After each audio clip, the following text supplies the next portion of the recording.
एक समय की बात है। एक व्यापारी अपनी 3 बेटियों के साथ रहता था। व्यापारी को अपनी तीनों बेटियों से बहुत प्यार था। एक दिन उसे किसी काम से दूसरे देश जाना था। जाने से पहले व्यापारी ने अपनी तीनों बेटियों को अपने पास बुलाया और पूछा, मेरी प्यारी बच्चियों, कहो मैं परदेश से तुम तीनों के लिए क्या लाऊं। पहली बेटी ने सुंदर कपड़े और दूसरी बेटी ने गहने मंगवाए। तीसरी बेटी, जिसका नाम ब्यूटी था, उसने अपने पिता से कहा कि वह उसके लिए एक गुलाब का फूल ले आए। व्यापारी ने अपनी तीनों बेटियों से उनके उपहार लाने का वादा किया और अपने सफर पर निकल पड़ा। अपना काम खत्म करके व्यापारी जब अपने घर की ओर चला तो वह तूफान में फंस गया और रास्ते से भटक गया। बहुत कोशिशों के बाद भी वह अपने घर का रास्ता नहीं ढूंढ सका। तब तक तो अंधेरा भी हो चुका था। तभी अचानक उसकी नज़र एक रोशनी पर पड़ी जो दूर एक महल से आ रही थी। व्यापारी ने सोचा शायद महल में उसे रात बिताने की जगह मिल जाए, इसलिए वह उस तरफ चल पड़ा। जब व्यापारी महल में पहुंचा तो महल में कोई भी नहीं था।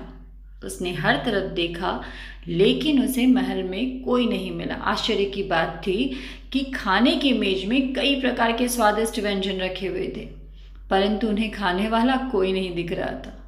भोजन को देख व्यापारी की भूख और बढ़ गई थी, इसलिए उसने भर पेट खाना खाया और एक कमरे में मुलायम गद्दे पर सो गया। सुबह व्यापारी ने जब महल के बगीचों में सुंदर गुलाब खिले देखे तो उसे ब्यूटी से किया हुआ वादा याद आ गया। उसने एक फूल तोड़ा और घर की ओर जाने लगा। तभी वहां एक भयानक जीव प्रकट हुआ और बोला, मैंने तुम्हें अपना भोजन खाने दिया, अपने मुलायम गद्दों पर सोने दिया और तुम मेरे ही बगीचे में गुलाब तोड़ रहे हो। तुम्हें इसकी सजा भुगतनी होगी। व्यापार बहुत डर गया था। कांपते हुए बोला, मुझे माफ कर दो, मुझे मत मारो।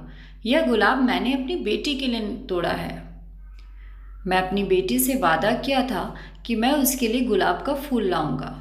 यह सुनते ही राक्षस ने व्यापारी से कहा कि वह एक शर्त पे उसे छोड़ेगा। उसे अपनी बेटी को महल में भेजना होगा। डरा हुआ घबराया हुआ व्यापारी अपनी बेटी को भेजने का वादा कर वहां से चला गया।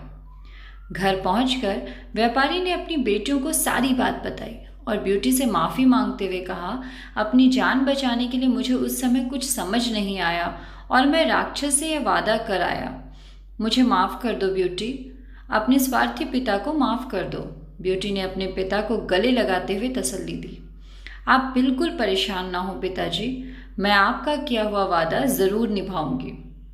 ब्यूटी जब महल पहुंची तो बहुत घबराई हुई थी। राक्षस का भयानक चेहरा देखकर वह बहुत डर गई, लेकिन राक्षस ने उसका खुले दिल से स्वागत किया। राक्षस ने उसे रहने के लिए अपने महल का सबसे अच्छा कमरा दिया और जब ब्यूटी आग के सामने बैठकर कढ़ाई करती तब राक्षस उसके पास घंटों तक बैठा रहता और उसे निहारता रहता। धीरे धीरे दोनों एक दूसरे के साथ अच्छा लगने लगा और वे अच्छे दोस्त बन गए। अब वह दोनों सारा सारा दिन एक दूसरे से बातें करते और खुश रहते। राक्षस को ब्यूटी बहुत अच्छी लगती थी और वह उससे शादी करना चाहता था, लेकिन डरता था कि ब्यूटी एक राक्षस से कभी शादी नहीं करना चाहेगी। बड़ी हिम्मत जुटाकर एक दिन उसने ब्यूटी से अपने दिल की बात कहने का फैसला किया। जब वह ब्यूटी के पास पहुंचा तो देखा कि ब्यूटी अपने पिता को याद करके बहुत उदास है। उससे ब्यूटी की उदासी देखी नहीं गई और उसने ब्यूटी को एक जादुई शीशा दिया जिससे वह अपने पिता को देख सके। ब्यूटी बहुत खुश हुई, लेकिन जब उसने अपने पिता को देखा तो वो बहुत बीमार थे। यह देख ब्यूटी ने राक्षस से अपने पिता से मिलने की इच्छा जताई। राक्षस ने उसे पिता से मिलने की इजाज़त दे दी और 7 दिन में वापस आने को कहा। ब्यूटी ने तय समय पर आने का वादा किया और अपने घर चली गई। ब्यूटी के सामने देख व्यापारी खुश हो गया और जैसे जैसे उसे पता चला कि राक्षस देखने में भले ही क्रूर हो लेकिन वह दिल से बहुत ही नेक और दयालु है, व्यापारी की सेहत और सुधरती गई। परिवार में मिलने की खुशी में 7 दिन कब निकल गए ब्यूटी को पता ही नहीं चला। एक दिन ब्यूटी ने सपना देखा कि राक्षस की हालत बहुत खराब है और जल्दी ही मरने वाला है। अगले ही दिन वह महल में वापस गई और उसने पाया कि राक्षस बगीचे में बेसुध पड़ा हुआ था, जैसे वह मर चुका हो। ब्यूटी उसे देखते ही रो पड़ी। तुम मुझे छोड़कर मत जाओ, मैं तुमसे बहुत प्यार करती हूँ, तुमसे शादी करना चाहती हूँ, मैं अपनी सारी जिंदगी तुम्हारे साथ बिताना चाहती हूँ। जैसे ही ब्यूटी ने ये शब्द कहे, एक रोशनी से राक्षस को ढक लिया और वह रोशनी गायब हुई तो भयानक और क्रूर दिखने वाला राक्षस एक खूबसूरत राजकुमार में बदल गया था।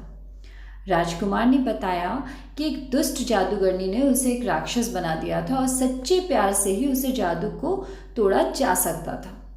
बहुत समय से राजकुमार उस लड़की को ढूंढ रहा था जो उससे उस रूप में प्यार करे जिससे सब डरते थे, जो उसकी सूरत से नहीं बल्कि उसके गुणों को चाहे। आखिरकार राजकुमार को उसका सच्चा प्यार मिल गया और वह बहुत खुश था। जल्द ही ब्यूटी और राजकुमार की शादी हो गई और वह अपने गुलाबों की खूबसूरत दुनिया में हंसी खुशी रहने लगे। तो दोस्तों, इस कहानी से हमें ये शिक्षा मिलती है कि हमें किसी की सूरत को देखकर उसकी सीरत का अंदाज़ा नहीं लगाना चाहिए। इंसान का बाहरी रूप सिर्फ दिखावा है, उसका साफ दिल, उसके गुण देखकर इंसान से प्यार किया जाता है। दोस्तों, अगर ऐसी कहानी आपको पसंद आ रही हो तो मेरे चैनल को सब्सक्राइब करें, वीडियो को लाइक करें और हाँ, शेयर करना बिल्कुल ना भूलें। धन्यवाद।